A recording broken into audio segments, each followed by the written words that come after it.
इतने महान संतों की उपस्थिति में मैं गीता पर प्रवचन करूं, ये मेरी धृष्टता होगी और ये धृष्टता मैं करना नहीं चाहूंगी। लेकिन गीता के अनुरूप जीवन जीने के कारण जो मेरे अनुभव हुए हैं उन्हें मैं जरूर आपके साथ साझा करना चाहूंगी और मुझे लगता है कि वही आज के लिए प्रासंगिक भी होगा। बंधुओं और बहनों, मैंने बहुत छोटेपन में गीता का अध्ययन करना शुरू किया था। श्लोक पर श्लोक पढ़ती जाती थी और उसके साथ प्रश्न पर प्रश्न उभरते जाते थे। पूरी गीता पढ़ डाली, लेकिन अनेक प्रश्न सामने ऐसे आए जिनका समाधान नहीं हो सका। पुनः पढ़ने का सिलसिला प्रारंभ किया। कुछ एक प्रश्न उनका समाधान हुआ, लेकिन फिर भी बहुत से प्रश्न अनुत्तरित रह गए। फिर तीसरी बार पढ़ने का सिलसिला शुरू किया तो धीरे धीरे समाधान उभरने लगे। और आमतौर पर जो प्रश्न पूछे जाते हैं गीता पढ़ने वालों के द्वारा, वही प्रश्न मेरे मन में उभरते थे। एक तो ये कि कर्म करो, फल की इच्छा मत कर। ऐसा कैसे हो सकता है कि आप काम करें और फल ईश्वर के अधीन छोड़ दें? ये कैसे हो सकता है? या गीता सार कि जो हो रहा है वो अच्छा हो रहा है, जो हुआ वो भी अच्छा हुआ, जो होगा वो भी अच्छा होगा। मेरे सामने घट रही है एक चीज जो मेरे मन को अच्छी नहीं लग रही, हो भी नहीं रही अच्छी, मैं कैसे मानूं जो हो रहा है वो अच्छा हो रहा है, जो हुआ वो अच्छा हुआ? लेकिन सच मानिए, जब चौथी बार पढ़ना शुरू किया और उसके अनुरूप जीवन जीना शुरू किया तो समाधान अपने आप आकर खड़े हो गए। पहले एक छात्रा के नाते जब पर्चा देने जाती थी परीक्षा में, तो पूरे सिलेबस को पढ़े बिना कभी आधा कभी 3/4 पढ़ लिया, तो परीक्षा हॉल तक जाते जाते एक ही बेचैनी, हे भगवान ये करना जितना पढ़ा है उसी में से आए, उसमें से ना आ जाए जो रह गया। ये बेचैनी मन में उभरती रहती थी। लेकिन जब एक बार पूरा सिलेबस कंप्लीट करके मुकम्मल तैयार करके गई, तो जैसे ही सिलेबस खत्म हुआ, मुंह से अपने आप निकला, प्रभु मुझसे जो होना था मैंने तो कर दिया, अब फल तेरे अधीन है। तब मुझे लगा कि ये मुश्किल नहीं है। सवाल ये है कि हम कर्म अधूरा करते हैं और उसके बाद फल की इच्छा करते हैं। लेकिन अगर हम अपना कर्म पूरा कर लें तो कहने की जरूरत नहीं पड़ेगी, अंदर से ये भाव उत्पन्न होगा कि मेरे से जो अपेक्षित था मैंने कर लिया, कुछ भी छोड़ा नहीं, अब फल तेरे अधीन है। इसी तरह जो दूसरा प्रश्न बार बार उठता है, मेरे जीवन में एक ऐसी घटना घटी जिसने मुझे बहुत कष्ट दिया, बहुत ज्यादा कष्ट दिया। लेकिन मात्र 3 महीने बाद उसी घटना ने मेरी जिंदगी का दौर बदल दिया। और मैं कह सकती हूं कि आज मैं जहां पहुंची हूं, अगर वो घटना नहीं घटती तो मैं आज नहीं पहुंचती। तो 3 महीने बाद ही मेरे मुंह से निकला, मैं जिसके बारे में इतना दुखी हो रही थी, ठीक तो कहते हैं कृष्ण, जो हुआ अच्छा हुआ, उस समय जो हुआ वो अच्छा हुआ। ऐसी 20 घटनाएं जिंदगी में घटी।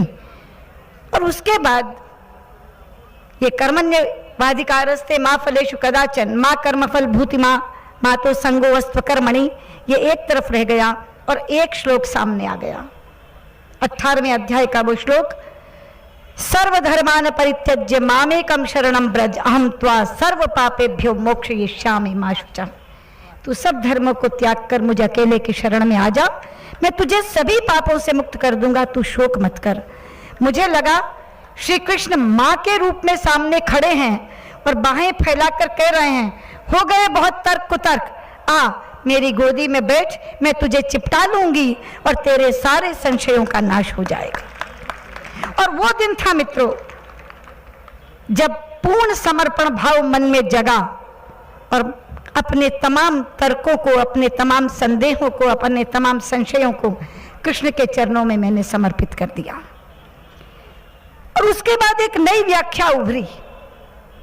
उस पूर्ण समर्पण के बाद जीवन के दो तत्व बने मेरे। एक तत्व कृष्ण कृपा और दूसरा तत्व कृष्ण इच्छा। मैंने कहा कि जीवन में दो ही चीजें तो घटती हैं, या मन के अनुकूल या मन के प्रतिकूल। कोई चीज जो आप चाहते हैं वो आपको मिल जाती है तो आपको लगता है कि जो चाहते थे वो हो गया, मन के अनुकूल परिणाम आ गया।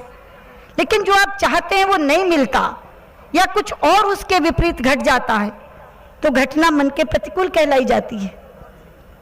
तो मेरे जीवन का तत्व बना कि जब भी कुछ मन के अनुकूल घटेगा तो मैं उसे कृष्ण कृपा मानकर प्रसाद की तरह ग्रहण करूंगी, और जब भी कुछ मन के प्रतिकूल घटेगा तो उसे कृष्ण इच्छा करके स्वीकार करूंगी। और इन दो तत्वों ने मेरी जिंदगी बदल दी। और इसका परिणाम क्या हुआ कि जब बड़े से बड़े पद और ओहदे को कृष्ण कृपा मानकर प्रसाद के तौर पर ग्रहण करते हैं तो आपको अहंकार नहीं आता, क्योंकि वो आपका अर्जित किया हुआ नहीं है, उसकी कृपा के द्वारा दिया गया है। और जब आप किसी प्रतिकूल परिस्थिति को कृष्ण इच्छा कहकर स्वीकार करते हैं तो आप विचलित नहीं होते। इसलिए कृष्ण कृपा का भाव अहंकार नहीं आने देता मुझ में, और कृष्ण इच्छा का भाव विचलित नहीं होने देता मुझे। और यही कारण है कि इतने इतने तनावों से गुजरना पड़ता है इस जिंदगी में। खास तौर पर जो विभाग इस समय संभाल रही हूँ, पूरे विश्व की चुनौतियां सामने आती हैं, तरह तरह की कष्ट सामने आते हैं, लेकिन इस कृष्ण कृपा और कृष्ण इच्छा के बीच झूलती हुई पूरी जिंदगी को तनाव मुक्त होकर के जी रही हूँ।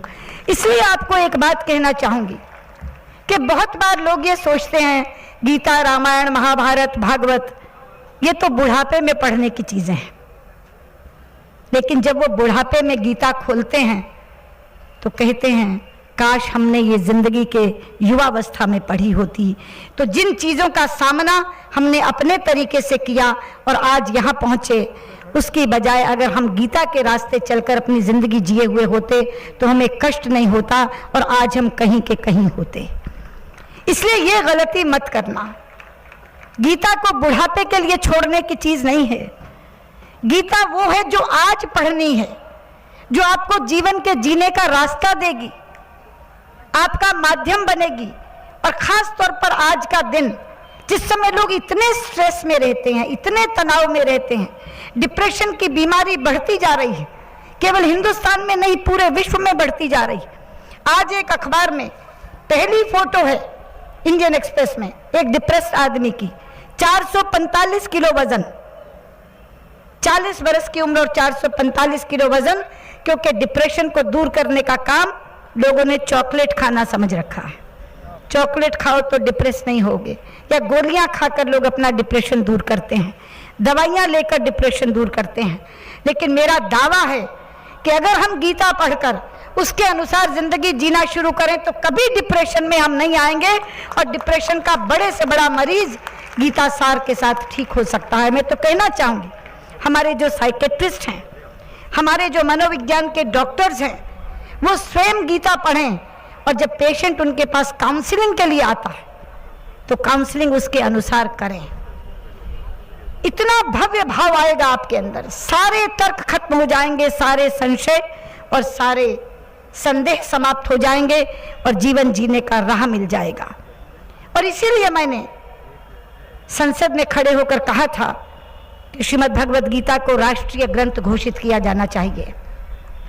अभी उसकी औपचारिक घोषणा तो सरकार आने के बाद नहीं हुई, लेकिन स्वामी जी महाराज मुझे बताते हुए खुशी है कि अमेरिका के राष्ट्रपति बराक ओबामा के हाथ में प्रधानमंत्री ने अपनी ओर से श्रीमद् भगवत गीता भेंट करके इसको राष्ट्रीय ग्रंथ जैसा सम्मान तो पहले ही दे दिया। एक औपचारिक घोषणा बाकी है, लेकिन सम्मान पहले ही मिल गया। और यहाँ हमारे योग गुरु बैठे हैं, संन्यास के बाद इन्होंने सारे संबंध तोड़ दिए, लेकिन मैंने संबंध बना के रखा है। मैं आज भी उन्हें भाई कहती हूँ। मेरा और स्वामी रामदेव जी के गांव में केवल 15 किलोमीटर का अंतर है, लेकिन रिश्ते ने वो फासला भी मिटा दिया है कि संयुक्त राष्ट्र संघ में आज से केवल 3 महीने पूर्व प्रधानमंत्री नरेंद्र मोदी जी ने एक आह्वान किया था कि भारत का योग विश्व योग दिवस के रूप में मनाया जाना चाहिए।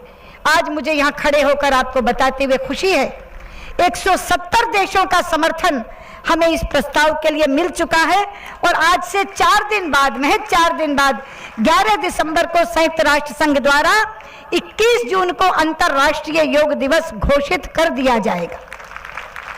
तो जिस तरह भारत का योग केवल व्यायाम नहीं बल्कि भारत का योग एक जीव और ब्रह्म की जुड़ने का एक माध्यम है, उसी तरह से भारत का ये ग्रंथ श्रीमद् भगवत गीता जीवन जीने का, सुख से जीने का, तनाव मुक्त होकर जीने का एक बहुत बड़ा माध्यम है।